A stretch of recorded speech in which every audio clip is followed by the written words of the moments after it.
see the another case. Now the next case is again a cantilever beam, but here the UDL is not throughout the length, but it is partially placed on this particular beam. Is it okay? So think on this particular problem. It is as good as the combination of a standard case.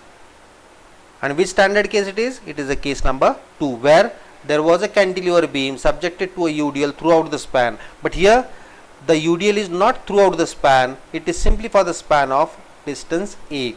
Is it okay? Now once again, what I did, I have isolated a standard case. This was valid for the length of what? L is equal to A. So here this is a standard case related to total distance L, but here L is equal to what?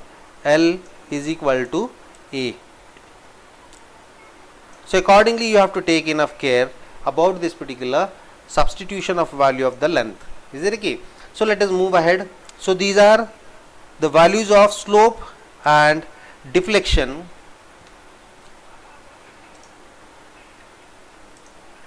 So slope and deflection. So IB and YB we have found out for the standard case, but this is not a standard case, but this knowledge of a standard case we are going to apply on this particular part. Is it okay? So let us move ahead. So total deflection YC is equal to what? C1 plus C1 C2, but C1 is what? B dash, and BB dash can be found out from this particular thing. Is it okay? So that we are going to do here. From geometry, BB dash is equal to CC1 is equal to YB. So what is that YB? It is equal to minus WL raised to 4 by ATI, but this is valid for the total length L. Here this is not total length L, so we have to substitute L is equal to A in this equation. Is that okay? So here I have substituted L is equal to A and I got YB is equal to. So we have finished with the first part. Now I got to find out the deflection C1 C2. For this, what I am going to do again, I will be considering this as a basic triangle. Is it okay? So I have this triangle B dash C1 C2, where I know one angle and one length, or we can say one parameter linear and one parameter angular I know. So here I can apply tan theta is equal to, but theta here is IB, so IB is very small, so tan IB is equal to IB. So tan IB is equal to IB is equal to what? Opposite upon adjacent. Is it okay? So apply that.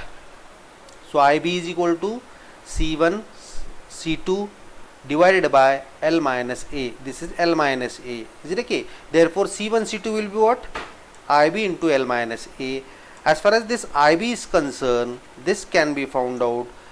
This slope is given here, minus WL cube by 6EI. Is that okay? So put the value of this, but while putting you have to take enough care that this WL cube by 6EI is valid for what?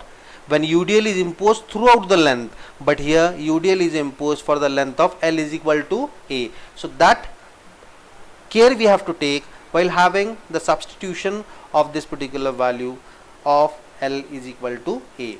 So here L is equal to A. So what I have to get WA cube by 6EI. Is it okay? So this is what is the thing. So here I know the slope as well as deflections are taking place in a downward direction. Is it okay? Here also it is downward, here also it is downward. So the answers are usually negative. This already I have explained you earlier. But while simplifying, maybe I have taken directly positive by having the consideration that I know that this deflection and slopes are happening in the downward direction. Is it okay? So here purposely I have eliminated that minus with the understanding it is downward. Here also I have eliminated minus because I know it is acting in the downward direction. Is that okay? So this is what is the thing. Now once I know C1 and C1 C2 and CC1, simply I have to back substitute in this basic equation. So using that equation A and D, substitute it in the basic equation. Here you will be getting this value. Is it okay? So this is what is the deflection at the free end C. Is it okay? So this is how we have to find out the total deflection for the case where we have a cantilever beam with the imposition of a UDL not throughout the length but partially it has been imposed. Is it okay? So this is what is the deflection for this particular sort of a beam.